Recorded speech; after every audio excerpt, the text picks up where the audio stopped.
안녕하세요, 배지 원장입니다. 자, 여러분들 오늘 수필 한 편 배울 거예요. 새 출발점에 선 당신에게 말합니다. 당신에게 이렇게 글을 씁니다. 뭐 이런 형식이어서 거기 여러분들 써 있을 거야. 편집글 형식이다 라고 써 있습니다. 사실 새 출발점에 선 당신에게가 어떤 당신이냐면 저 뒤쪽에 보면 이제 막 대학 입시 합격을 해서 대학을 들어가게 되는, 아니면 꼭 대학이 아니어도 이제 막 학교를 고등학교 졸업을 하고 새롭게 사회에 진출을 해서 이제 막 시작을 하려고 하는 그런 의미에서의 새 출발점에 선 당신들에게 무언가 교훈 삼아 주고 싶은 말이 있는 거예요. 그래서 그런 얘기를 하는 건데, 사실은 이 작품에서는 이렇게 청자를 대놓고 얘기는 하고 있습니다만 사실은 넓게는 모든 사람한테 해당되는 거죠. 여기서 말하고자 하는 바가 있을 거야. 제가 필기를 해놨고요. 요걸 가지고 이 지문을 읽으면서 제가 필기를 하겠지만, 쉽게 얘기하면 비본질적인 것에 잘못 얽매여 있는 사람들, 그러니까 본질을 보지 못하고 비본질을 자꾸만 신경 쓰는 사람들, 본질을 추구해야 되는데 그 본질을 추구한다는 것 자체가 이제 실천력이 있어야 한다. 이론이 다가 아니다. 뭐 이런 얘기를 할 거예요. 그런 얘기를 하는 데 있어서 표면적으로는 대학 입시나 이제 막 사회의 초년생들을 대상으로 이야기를 하고 있습니다만, 사실은 전반적인 사람들에게, 모든 이들에게 하고 싶은 말일 겁니다. 자, 어차피 수필이기 때문에 수필이라고 하는 건 무엇을 말하고 싶은지를 초점 두고 있는 거 알고 계시죠? 자, 제가 지금 한 말이 이제 말하고자 하는 바야. 자, 그래서 우리 지문을 읽어가면서, 이게 페이지로 여러분들 저는 69페이지부터 출발할 건데 다 읽지는 못해요. 그런데 어쨌든 조금 읽어줘야 여러분들 이해할 것 같아서 읽을 거고요. 71페이지를 보시면 인물관계로 파악하기 위해서 제가 일부 거기에다가 필기할 걸 써놓은 거야. 자, 지문을 가다가 필요한 부분이 있다면 살짝 가서 필기를 좀 할 겁니다. 그러니까 쫓아오면서 요약 정리를 해보세요. 자, 출발하겠습니다. 자, 이제 무엇인가를 얘기를 할 거야. 얘기를 하기 위해서 첫 번째, 자신의 경험 얘기를 할 겁니다. 이거예요, 이거. 목수와의, 노인 목수와의 자신의 경험, 거기 써 있죠? 경험을 얘기를 할 거야. 나와 같이 징역살이를 한 노인 목수 한 분이 있었습니다. 언젠가 그 노인이 내게 뭘 설명하면서 땅바닥에 집을 그렸답니다. 그 그림에서 내가 받은 충격은 잊을 수가 없습니다. 집을 그리는 순서가 판이하기 때문이다. 그러니까 달랐다는 거야. 아주 많이 달랐어요. 뭐하고 달랐냐면 지붕부터 그리는 우리들의 순서와는 거꾸로였다는 거지요. 우선 거기 가로가 있어서 제가 가로에다가 요거 지울게요. 왜냐면 지금 이거는 70 몇 페이지야. 71페이지에 쓸 거라서. 하지만 거기 밑에 지붕부터 그리는 우리들의 순서 해서 지금 밑줄 그어져 있잖아. 거기에다가 쓸 거 먼저 가로에다가 쓰고 갈게요. 지붕부터 그린다는 건 사실은 추상적 개념이지요. 실천이 없는, 자, 거기다 한번 우선 쓰고 설명드릴게요. 실천 없는 추상적인 관념에 의한 순서라는 거지요. 우리 일반적으로 집 그릴 때 그리지 않나? 제가 여러분들 잘 알고 계시겠지만 그림을 잘 못 그려요. 그래서 나는 뭐 사람은 항상 똑같아. 이게 사람이야. 내가 그리는 사람은. 그리고 항상 똑같아. 집 그릴 때 저 이렇게 그려요. 해 그리고요. 뭐 이런 거 있잖아. 그냥 뻔하게 그리는 거. 그런 것밖에 잘 못 그리거든. 방금 나 그리는 거 봤지? 집 그릴 때 이렇게 그려요. 이게 보통 우리는 그렇게 그리잖아. 지붕부터 그리죠. 근데 사실 집이라고 하는 게 어떻게 지붕부터 있겠니? 막상 노인 목수죠? 정말로 집을 지어 본 사람이라면, 실질적인 집을 지어 본 사람이라면 지붕부터 지을 수 없다는 건 알지요. 정말 밑바닥부터 토대를 만들어서, 그래서 지붕은 도리어 맨 마지막에 지어야 되는 거잖아. 그러니까 그렇게 실천을 해본 사람과 해보지 않고 이론적으로만 머릿속에만 대충 집이 들여져 있는 사람은 그냥 지붕부터 선뜻 그리더라는 거야. 그래서 지붕부터 그리는 우리들의 순서는 쉽게 얘기하면 실천이 없는, 실천을 해본 적이 없는 그냥 추상적인 관념, 그냥 머릿속에서의 관념에서 나오는 순서대로 그린다라고 한다면, 뒤에 먼저 주춧돌을 그린 다음에 거기에다가 기둥, 도리, 들보, 석가래, 지붕에, 그 맨 마지막이 지붕이야. 그런 순서대로 노인 목수는 그린 거죠. 그가 집을 그리는 순서는 집을 짓는 순서였던 거예요. 자, 그 밑에도 가로가 있습니다. 자, 쓰세요. 그가 집을 짓는 순서대로, 그러니 그건 정말로 구체적인 실천에서 나온 그러한 순서죠.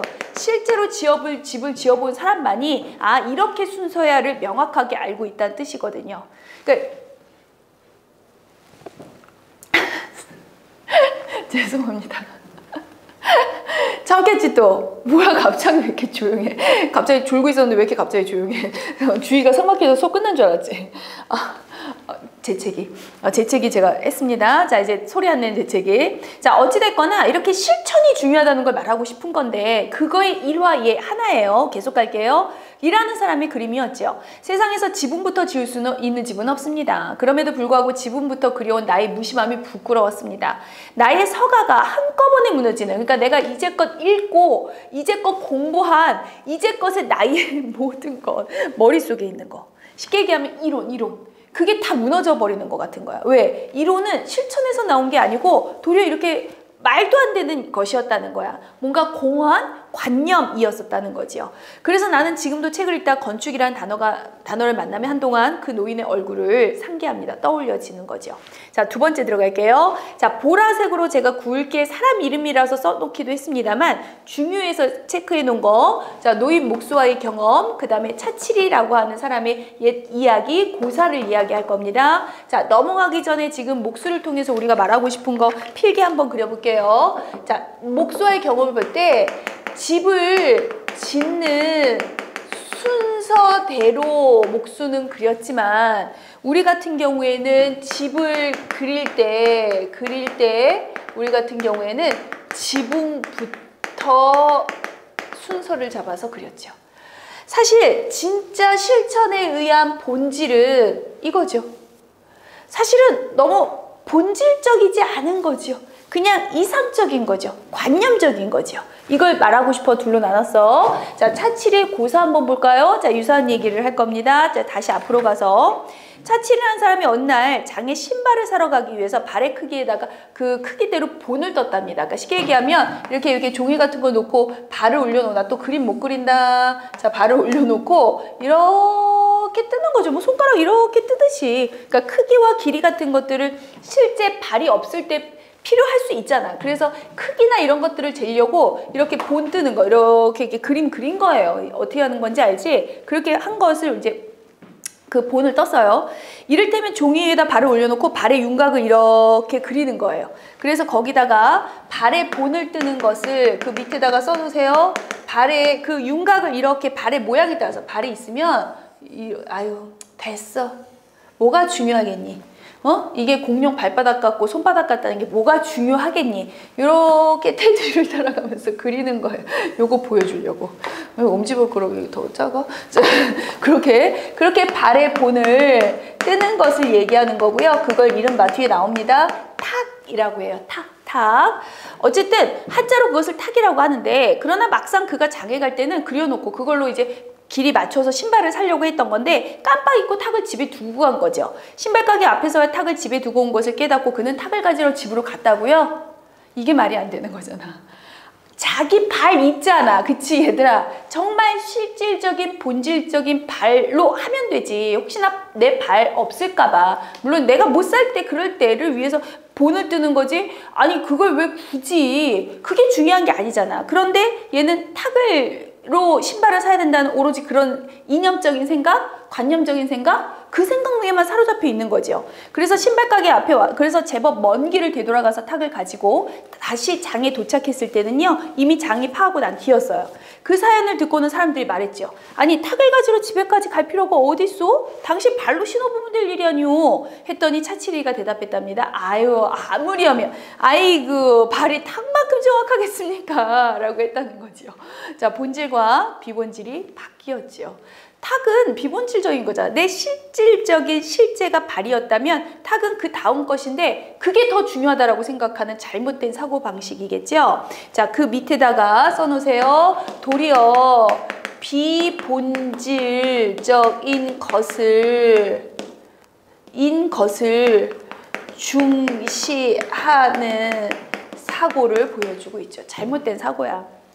주춧돌부터 집을 그리는 그 노인이 발로 신어보고 신발을 사는 사람이라면, 발로 직접 신어보고 사는 사람이라면 나는 탁을 가지러 집으로 가는 사람이었습니다. 그러니 실제로 노인은 발로, 직접적인 발, 나는 탁을 가지러 가는 사람이었던 거죠.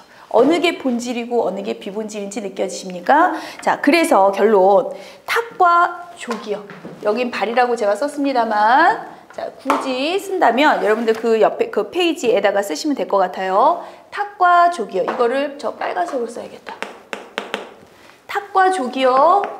탁과 족이요. 두 번째, 교실과 공장이요. 교실, 이론을 배우는 교실과 실천적인 어떤 것을 배우는 공장이요. 그 다음 종이와 망치요. 이론이 써 있기만 하는 종이와 실제로 그걸로 두드려서 무언가를 만들 수 있는 망치. 그리고 의상과 사람, 의상은 사람을 표면, 드러내주는 모습일 뿐이지만 실질적인 사람 자체가 본질이겠죠. 그리고 화폐와 물건, 화폐는 물건을 살 수 있도록 만들어주는 표면적인 거, 물건이 실질적인 것이니까 물건이 있죠. 임금과 노동력 같은 거야. 설사 이 뒤부터 선생님 임금과 노동력 어느 게 실질인지 모르겠어요 라고 한다 할지라도 계속 같은 게 지금 반복되고 있다면 이론과 실천, 여기까지 쓸게요. 이렇게요. 구분할 수 있어야 된다. 그래서 제가 동그라미 세모까지도 해놨어요. 왜냐면 기본적으로 이 작품에서 얘기하고 싶은 그 동그라미는 이쪽이 본질적인 거, 이쪽이 동그라미. 제가 요거 동그라미 해놨죠? 이쪽이 세모, 비본질적인 거, 세모. 이렇게 구분할 수 있으셔야 됩니다. 순서대로 구분하시면 돼요. 그래서 한번 써드렸어요. 이러한 것들이 뒤바뀌어 있는 우리 사고를 다시 한번 반성케 하는 교훈이죠. 이러한 것들이 뒤바뀌어 있어요. 주객전도에. 거기다 한번 써놓을까요? 제가 쓰고 지울게요. 주객전도. 주체와 객체. 본질과 비본질이요. 그것이 전도되어 있는 사고를 비판하고 싶은 겁니다. 그래서 다시 한번 반성을 했어요. 그래서 나는 당신을 위로하기 위해서, 여기서의 당신은 이 글을 읽는 독자를 얘기하는 거고요. 그러니까 사회생활에 첫 발을 내딛는 대학생들이나 입시가 마무리가 된, 아니면 정말 사회초년생들을 얘기하는 거라고 써있어. 이 이야기를 전하는 것이 아니에요. 위로는 진정한, 위로하게 사는 게 아니란 소리야. 진정한 애정이 아닙니다. 위로는 그 위로를 받는 사람으로 하여금 스스로가 위로의 대상이라는 사실을 확인케 함으로써 다시 한번 좌절하게 만드는 거지요. 그러니까 나 위로받는 대상이야? 어머, 누군가 위로에 절 정도로 내가 지금 이렇게 바닥에 있어? 라는 생각을 하게 만든다는 거지. 그래서 꼭 위로를 하고 싶어서가 아니라, 자, 뒤에 볼게요. 나는 당신이 대학의 강의실에서 이 편지를 읽든 아니면 어느 공장의 작업대에서 읽든 상관하지 않습니다. 왜? 대학 입학을 했을 수도 있고 아니면 실제로 사회에 발을 디뎌서 어느 공장에 입사를 했을 수도 있겠죠. 그러니까 어느 곳에 있든 그건 중요하지 않습니다. 그래서 EBS에서 한 말 우리 미리 보고 갈까요? EBS에서 얘기했어. 장소의 구분보다는 어느 장소이냐 공간이냐는 중요하지 않습니다. 그러니 장소의 구분이라기보다는 실천의 중요성. 어디에서 있든 실천을 하려고 생각을 하고 실천의 중요성을 깨닫는 것이 더 가치가 있다는 점을 강조하고 싶은 거예요. 그러니까 어디에 있든 중요하지 않아. 마치 학교에 있으면 뭐 실천하지 않는 거고 공장에 있으면 꼭 실천한다라고 볼 수 있다는 건 아니라는 거예요. 비록 학교 교실에서 있지만 여기서도 실천을 위한 배움을 할 수 있어를 지금 얘기할 거거든. 자, 뒤에 갑니다. 어느 곳에 있건 탁이 아닌 발로 상대하고 있다면 상관없다는 뜻이에요. 만일 당신이 사회 현장에 있다면 당신은 당신의 살아있는 발로 서 있는 거죠. 사회 현장에 있다는 건 어쨌든 우선은 그 현장에서 있다는 소리야. 그래서 EBS에서 얘기하죠. 당신이 사회로 진출한 것이라면, 그러니까 사회 속에 있다면 실천을 바탕으로 살아가는 현장에 아예 들어서 있는 거죠. 그리고 만일 당신이 대학의 교정이 있다면 당신은 더 많은 발을 깨달을 수 있는 곳에 서 있는 거죠. 실제로 뭐 발로 막 현장을 뛰는 곳은 아니죠. 대학이라고 하는 곳은, 교실이라고 하는 곳은 이념적인 공간이긴 하지만 깨달을 수 있는 공간이긴 하다라고 얘기하고 있어. 대학은 기존의 이데올로기로 재생산하는 종속의 땅이기도 하지만, 그래서 거기 대학의 부정적인 기능, 뭔가 이데올로기적인 이념적인 그런 교실 대학이라고 하는 개념은 부정적인 기능도 있기는 하지만 거기에서 무언가를 깨달을 수 있다면, 그래서 뒤에 나옵니다. 그 연쇄의 고리를 끊을 수 있는 가능성의 땅이기도 하지요. 당신은 그동안 못했던 일을 하고 만나고 싶은 사람을 만나고 가고 싶은 곳을 찾아가겠다고 했습니다. 대학이 안겨줄 자유와 낭만에 대한 당신의 꿈을 모르지 않습니다. 지금까지 얽매있던 당신의 질곡, 그러니까 속박 같은 것을 모르지 않아요. 왜? 입시 때 그러하잖아. 사실 이런 말 지금의 여러분들한테 해야지요. 사실 내가 여러분들한테 얘들아 너희 지금 막 대학만 합격하면 있잖아 모든 걸 다 할 수 있고 하고 싶지 막 이렇게 얘기를 해야 될 때지. 그러니까 너희들 정도의 때를 얘기하는 거야. 뭐 또 하지만 그렇다고 해서 막상 대학을 간다 해서 모든 걸 다 할 수 있는 건 아니야. 왜냐면 이 벌써 여러분들한테 너무 좌절을 주나? 알 건 알아야 되니까. 대학을 가서도 또한 또 새로운 입시의 시작입니다. 공부 여전히 해야 되고요.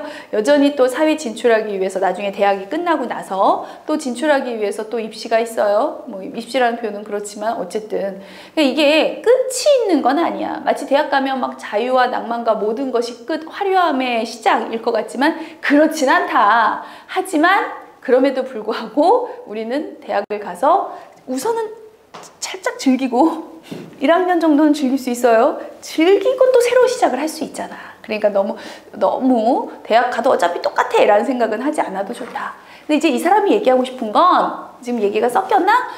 그건 내 얘기. 자, 이 사람이 얘기하고 싶은 건 당신들이 그런 꿈을 가졌을 거라고 생각해. 근데 또 막상 가보면 또 그런 꿈이 또 완전히 실현되진 않거든요. 그러다 보니 계속 읽을게요. 당신은 지금 그러한 꿈이 사라졌다고 실망하고 있지는 않은지 걱정됩니다. 그러나 자유와 낭만은 그런 것이 아닙니다. 정말 꼭 눈에 보이는 막 자유로워 어머 아름다워라 만이 자유와 낭만이 아니다.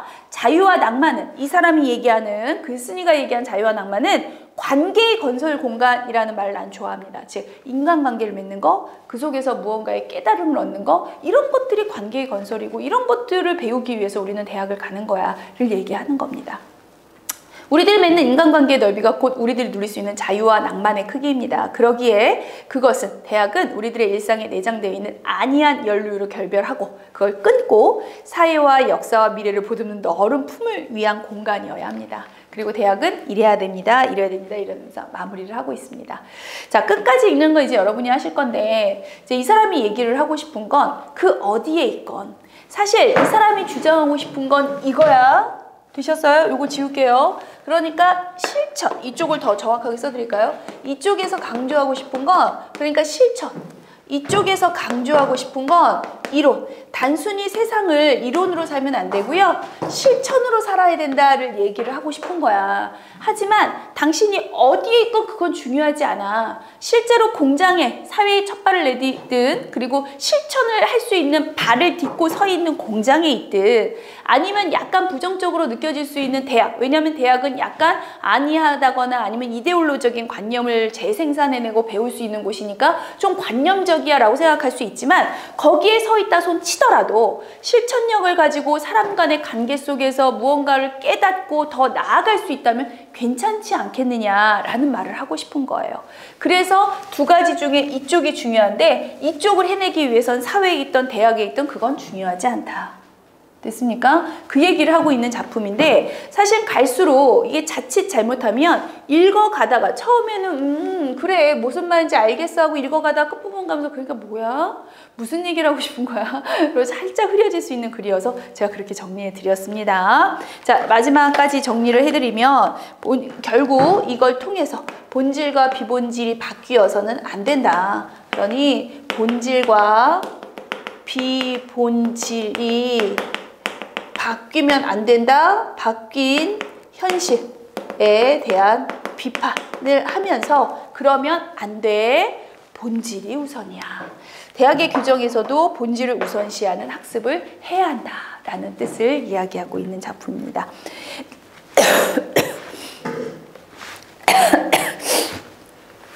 자, EBS에서 했던 표현들 조금 길어요. 왜냐면 첫 페이지 69페이지를 잠깐 봐주시면 잠깐만 언급은 하고 갈게요. 자, 69페이지에 먼저 노인 목수 한 분이라는 첫 줄 페이지에 보이세요? 거기서 EBS 뭐라고 그랬냐면 나가 깨달음을 얻게 되는 계기를 제공한 인물이다. 맞죠? 노인 목수가 집을 그리는 그 순간 아하 하고 부끄러움을 느끼면서 깨달았거든요. 두 번째, 나가 중시하는 삶의 모습을 아주 단적으로 보여주는 인물이죠. 내가 중시하는 삶의 모습은 이런 거거든요. 이런 거. 그걸 단적으로 보여주는. 그리고 나로 하여금 부끄러움을 느끼도록 하는 인물. 네, 부끄러웠습니다 라는 표현이 아주 정확하게 있어요. 네 번째, 나가 경험한 구체적인 일화 속에 등장하는 인물. 네, 요거는 하나의 일화거든요. 요거 일화야, 일화.